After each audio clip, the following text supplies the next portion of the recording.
నేను breaking news చూస్తున్నాం. Congress party Lok Sabha అభ్యర్థుల జాబితాపై కసరత్తులు ముమ్మరం చేసింది. ఇవాళ రెండో జాబితాను విడుదల చేయనున్నట్లు తెలుస్తోంది. ఈ లిస్టులో రాష్ట్రం నుంచి 8 స్థానాలకు అభ్యర్థులు ప్రకటించినట్లు తెలుస్తోంది. చేవెళ్ల నుంచి రంజిత్ రెడ్డి, మల్కాజ్గిరి నుంచి సునీత మహేందర్ రెడ్డి, నాగర్ కర్నూలు నుంచి మల్లు రవి, పెద్దపల్లి నుంచి గడ్డం వంశీ, నిజామాబాద్ నుంచి ఎమ్మెల్సీ జీవన్ రెడ్డి, కరీంనగర్ నుంచి ప్రవీణ్ రెడ్డి, మెదక్ నీలం మధు, వరంగల్ నుంచి పసునూరి దయాకర్ల పేర్లు పరిగణలోకి తీసుకున్నట్లు గ్రీన్ సిగ్నల్ ఇచ్చినట్లు తెలుస్తోంది. ఖమ్మం, సికింద్రాబాద్, భువనగిరి, హైదరాబాద్ స్థానాలపై ఈ నెల 21న మరోసారి జరగనున్న సీసీ భేటీలో చర్చించే అవకాశం ఉందని ఏఐసీసీ వర్గాలు చెబుతున్నాయి.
బ్రేకింగ్ న్యూస్ చూస్తున్నాం. కాంగ్రెస్ పార్టీ లోక్సభ అభ్యర్థుల జాబితాపై కసరత్తులు ముమ్మరం చేసింది. కాంగ్రెస్ పార్టీ ఇవాళ రెండవ జాబితాను విడుదల చేయనున్నట్లు తెలుస్తోంది. ఈ లిస్టులో ప్రధానంగా రాష్ట్రం నుంచి 8 స్థానాలకు అభ్యర్థులు ప్రకటించినట్లు తెలుస్తోంది. చేవెళ్ల నుంచి రంజిత్ రెడ్డి, మల్కాజ్గిరి నుంచి సునీత మహేందర్ రెడ్డి, నాగర్ కర్నూలు నుంచి మల్లు రవి, పెద్దపల్లి నుంచి గడ్డం వంశీ, నిజామాబాద్ నుంచి ఎమ్మెల్సీ జీవన్ రెడ్డి, కరీంనగర్ నుంచి ప్రవీణ్ రెడ్డి, మెదక్ నుంచి నీలం మధు, వరంగల్ నుంచి పసునూరి దయాకర్ పేర్లు పరిగణలోకి తీసుకుని గ్రీన్ సిగ్నల్ ఇచ్చారు. ఖమ్మం, సికింద్రాబాద్, భువనగిరి, ఆదిలాబాద్ స్థానాలపై ఈ నెల 21న మరోసారి జరగనున్న సీసీ భేటీలో చర్చించి ఒక నిర్ణయం తీసుకునే అవకాశాలు ఉన్నట్లు ఏసీసీ వర్గాలు చెబుతున్నాయి. దీనికి సంబంధించి పూర్తి అప్డేట్స్ అందించేందుకు మా ప్రతినిధి హరీష్ మనకి ఫోన్ లైన్లో సిద్ధంగా ఉన్నారు. ఎస్ హరీష్, చెప్పండి. Right, thank you Rajasekhar. ఏదైతే పార్లమెంట్ ఎన్నికలకు సంబంధించి కూడా కాంగ్రెస్ పార్టీ అభ్యర్థుల ఎంపిక పైన కూడా కసరత్తు ముమ్మరం చేసింది. ఇప్పటికే మొదటి సంబంధించిన లిస్ట్ లో 4 అభ్యర్థులకు సంబంధించి 4 పార్లమెంట్ సెగ్మెంట్లకు సంబంధించి కూడా ఏదైతే ఆ లిస్టు కూడా విడుదల చేయడం జరిగింది. ఇప్పుడు 13 సెగ్మెంట్లకు సంబంధించి కూడా నిన్న సుదీర్ఘంగా సిఇసి కమిటీ భేటీ జరిగింది. భేటీలో కూడా ప్రధానంగా ఈ 13 సెగ్మెంట్లకు సంబంధించిన అభ్యర్థుల ఎంపిక పైన కూడా కసరత్తు జరిగింది. దాంట్లో ప్రధానంగా చర్చ జరిగిన నేపథ్యం కావచ్చు. ఎందుకంటే ఈ 13 సెగ్మెంట్లకు సంబంధించి ఇప్పటికే పోటాపోటీ నెలకొన్న నేపథ్యం కనిపిస్తుంది. కాంగ్రెస్ పార్టీ సంబంధించి కూడా ఇప్పుడు చేరికల విషయంలో బీఆర్ఎస్ పార్టీని వీడి సిట్టింగ్ ఎంపీలు కావచ్చు, ఎమ్మెల్యేలు కావచ్చు అంతా కూడా కాంగ్రెస్ పార్టీలోకి చేరుతున్న నేపథ్యంలో నిన్న జరిగిన 13 సెగ్మెంట్లకు సంబంధించి కావచ్చు, తాజాగా బీఆర్ఎస్ పార్టీని వీడి కాంగ్రెస్ పార్టీలో చేరిన సిట్టింగ్ ఎంపీలకు సంబంధించి ఆ సెగ్మెంట్ అని కేటాయించే విషయంలో కూడా ప్రధానంగా చర్చ జరిగినట్టుగా తెలుస్తుంది. అగ్రనేతలు రాహుల్ గాంధీ కావచ్చు, ఏఐసిసి అధ్యక్షుడు మల్లికార్జున ఖర్గే, అలాగే ఇతర ఏదైతే ఏసీ సెక్రటరీ కేసీ వేణుగోపాల్ తో ప్రధానంగా సీఎం రేవంత్ రెడ్డి, అలాగే పట్టి విక్రమార్క, ఉత్తమ్ కుమార్ రెడ్డి కూడా ఆ చర్చలు జరిపినట్లు తెలుస్తున్న నేపథ్యం అయితే కనిపిస్తుంది. ప్రధానంగా ఇప్పటికే ఏదైతే అది బీజేపీ కావచ్చు, బీఆర్ఎస్ కావచ్చు, అభ్యర్థుల ప్రకటనకు సంబంధించి కూడా కసరత్తు ముమ్మరం చేసి ఇప్పటికే పూర్తి స్థాయిలో అంటే మరో ఏదైతే 2 దఫాలు కూడా వాళ్ళు అభ్యర్థులకు సంబంధించిన ప్రకటన విడుదల చేయడం జరిగింది. కాంగ్రెస్ పార్టీకి సంబంధించి ఇప్పుడు తెలంగాణకు సంబంధించిన ప్రత్యేకంగా 13 సెగ్మెంట్ల పైన కూడా ఫోకస్ చేసింది. ఎందుకంటే 17 సెగ్మెంట్లకు సంబంధించి కావచ్చు టార్గెట్ 14 స్థానాల్లో గెలవాలనే లక్ష్యంతో కాంగ్రెస్ పార్టీ వెళ్తున్న నేపథ్యంలో అభ్యర్థుల ఎంపిక ప్రక్రియ అనేది కూడా ఇప్పుడు కీలకంగా మారబోతున్న నేపథ్యం కావచ్చు. అంటే అప్పటికప్పుడు మారుతున్న సమీకరణలు కావచ్చు, అప్పటికప్పుడు మారుతున్న క్లాస్ సర్వేల సమీకరణలు కావచ్చు, అన్నింటినీ దృష్టిలో ఉంచుకొని అభ్యర్థుల ఎంపిక అనేది జరుగుతున్నది.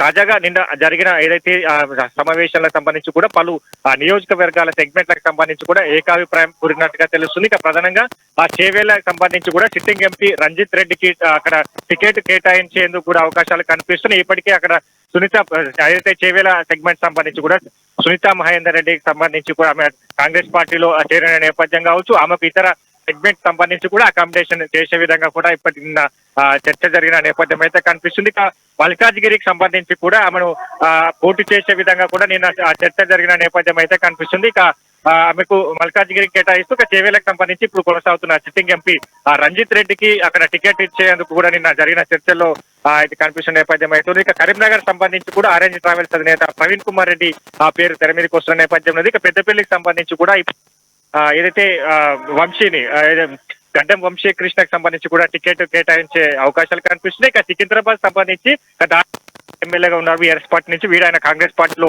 చేరిన నేపథ్యం కావచ్చు. ఆయనకు సికింద్రాబాద్ సెగ్మెంట్ సంబంధించి కూడా టికెట్ ఇచ్చే అవకాశాలు కనిపిస్తాయి. ఎందుకంటే ఆయన బీఆర్ఎస్ పార్టీకి సంబంధించి కావచ్చు, ఇక బీసీ సామాజిక వర్గానికి సంబంధించిన నేత కాబట్టి ఇక ఓటు బ్యాంక్ సంబంధించి సికింద్రాబాద్ లో బీసీ ఓటు అధికంగా ఉంటుంది కాబట్టి అక్కడ ఇప్పుడు దానికి సంబంధించి కూడా ఆయన కేటాయించే అవకాశాలు అయితే కనిపిస్తున్నాయి. వరంగల్ సంబంధించి కూడా పసునూరి దయాకర్ మాజీ సిట్టింగ్ ఎంపీ ఆయన కూడా ఇప్పుడు టికెట్ ఇచ్చే అవకాశాలు కనిపిస్తున్నాయి. ఇక మెదక్ సంబంధించి కూడా నీలం మధు ముద్రాజ్కి సంబంధించి కూడా టికెట్ ఇచ్చే అవకాశాలు కనిపిస్తున్నాయి. ఇక ఆదిలాబాద్ సంబంధించి కూడా ఒక కీలక నేతను కూడా అక్కడ బరిలో దింపే విధంగా కూడా ఆలోచిస్తున్న నేపథ్యంలో ఆదిలాబాద్ సంబంధించి కూడా ఇప్పటికే డాక్టర్ సుమలత కావచ్చు, ఇక మిగతా నేతలు ఉన్నారో జావేద్ కావచ్చు, ఏదైతే వెడమ బొజ్జుకు సంబంధించి కూడా పోటీ చేయాలనే ఒక ప్రతిపాదన తీసుకొచ్చారు కాబట్టి ఆదిలాబాద్ సంబంధించి కూడా హోల్డ్లో పెట్టే అవకాశాలు ఉన్నాయి. ఇక ఖమ్మం సంబంధించి కూడా పోటాపోటీ నెలకొన్న నేపథ్యం అయితే ఉన్నది కాబట్టి ఇక ఆ ఖమ్మం సంబంధించి ఆ సెగ్మెంట్ కు ఒక పొంగులేటి ప్రసాద్ రెడ్డికి సంబంధించి కూడా చర్చ జరుగుతున్న నేపథ్యం ఉన్నది. ఇక మరోవైపు మరోసారి రేపు జరగబోయే ఆ సిఈసి భేటీలో కూడా ఇప్పుడు ఖమ్మం సెగ్మెంట్ సంబంధించి కూడా చర్చ జరిగే అవకాశం ఉంది. ఇక నాగర్ కర్నూలు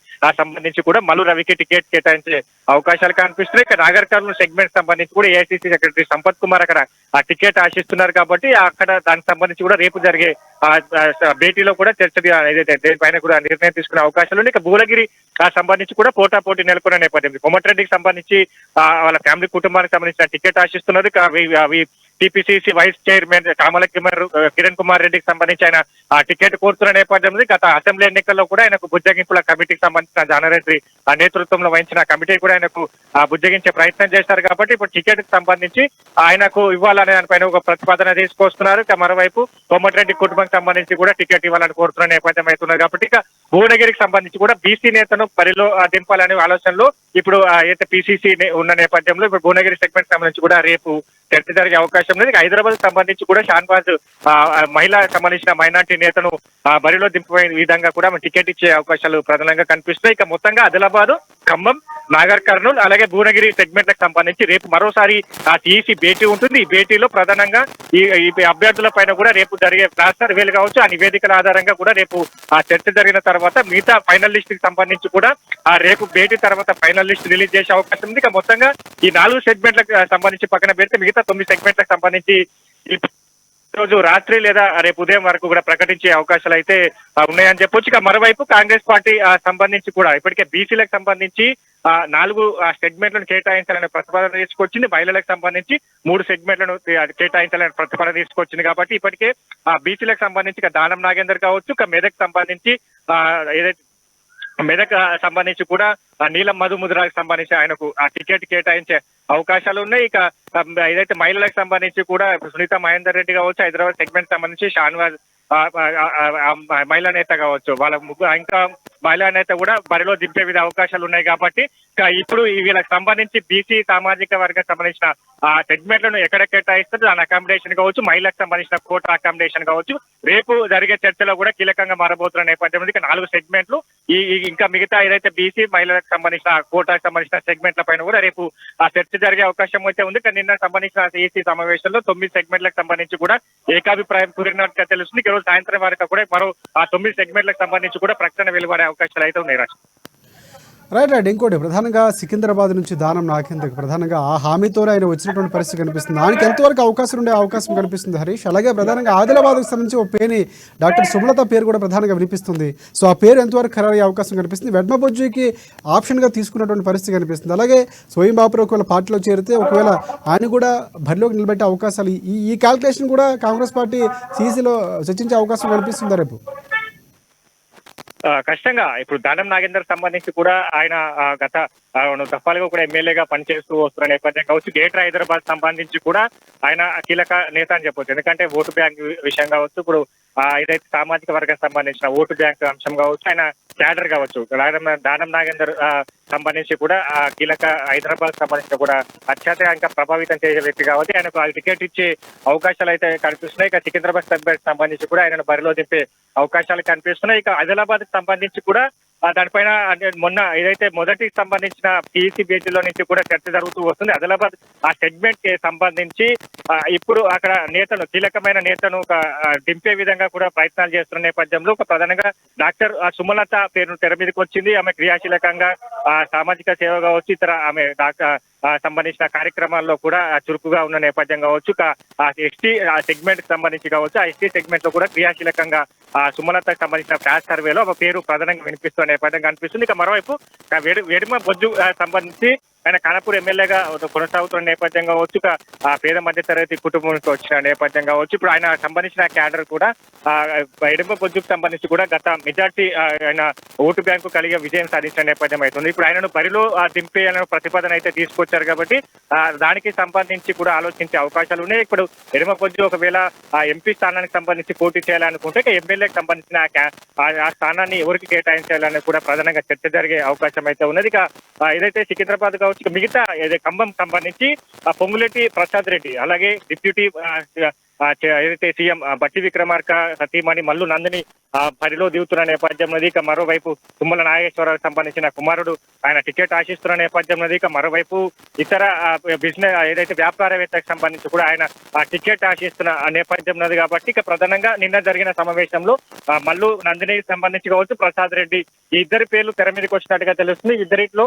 ప్రసాద్ రెడ్డికి టికెట్ కేటాయించాలా లేదంటే మల్లు నందికి సంబంధించి కూడా టికెట్ కేటాయించాలని పైన కూడా రేపు చర్చ జరిగే అవకాశం ఉంది. ఇక భువనగిరికి సంబంధించి బీఆర్ఎస్ ఎమ్మెల్యే, మాజీ ఎమ్మెల్యే పైలశేఖర్ రెడ్డిని బరిలో దించేయాలని ఆలోచిస్తున్న నేపథ్యం కనిపిస్తుంది. ఎందుకంటే ఆయన గత 2 దఫాలుగా కూడా ఎమ్మెల్యేగా పనిచేశారు కాబట్టి ఇప్పుడు కొనసాగుతున్న కుంభం అనిల్ కుమార్ రెడ్డికి సంబంధించి కూడా సన్నిహిత వ్యక్తి కాబట్టి ఇప్పుడు కాంగ్రెస్ పార్టీ భువనగిరిలో రూలింగ్ అయితే అధికారంలోకి వచ్చిన నేపథ్యం కావచ్చు, స్థానిక ఎమ్మెల్యే కొనసాగుతున్న నేపథ్యంలో ఇప్పుడు ఆ సెగ్మెంట్ ను పైలశేఖర్ రెడ్డికి ఇస్తే ప్రధానంగా ఆ సానుభూతి గత ఎమ్మెల్యేల ఓటమి పాలైన నేపథ్యంలో సానుభూతి అట్లా కూడా ఇప్పుడు పైలశేఖర్ రెడ్డికి పడతాయని నేపథ్యంలో ఆయనకు సంబంధించి కూడా చర్చ జరుగుతున్న నేపథ్యం ఆయన కాంగ్రెస్ పార్టీలో చేరితే పైలశేఖర్ రెడ్డికి సంబంధించి కూడా ఆ టికెట్ ఇచ్చే అవకాశాలు అయితే కనిపిస్తున్నాయి.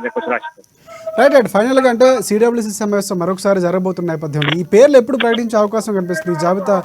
జాబితా సమావేశంలో సీఎం రేవంత్ రెడ్డి టీపీసీసీ హోదాలో పాల్గొనే అవకాశాలు ఎంతవరకు ఉన్నాయి?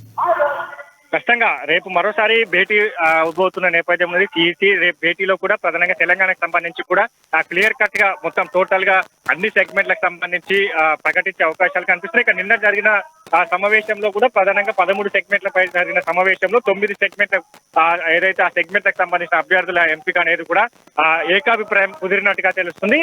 దానికి సంబంధించి ఇప్పుడు ప్రకటించాలా లేదంటే రేపు మరోసారి సిఈసి భేటీ తర్వాత కూడా పూర్తిగా ఈ మిగతా స్థానాలకు సంబంధించి కూడా అన్ని సెగ్మెంట్లకు సంబంధించి 13 సెగ్మెంట్లకు సంబంధించి కూడా ఒకేసారి ప్రకటించాలని కూడా ఏఐసీసీ భావిస్తున్న నేపథ్యంలో ఏ క్షణమైన అంటే ఇప్పుడు నిన్న జరిగిన ఏదైతే ఆ సమావేశంలో ఇక 9 సెగ్మెంట్లకు సంబంధించి కూడా క్లియర్ కట్ గా ఏకాభిప్రాయం కురినట్టుగా తెలుస్తుంది కాబట్టి ఏ క్షణమైనా ప్రకటించే అవకాశాలు అయితే ఉన్నాయని రాజు.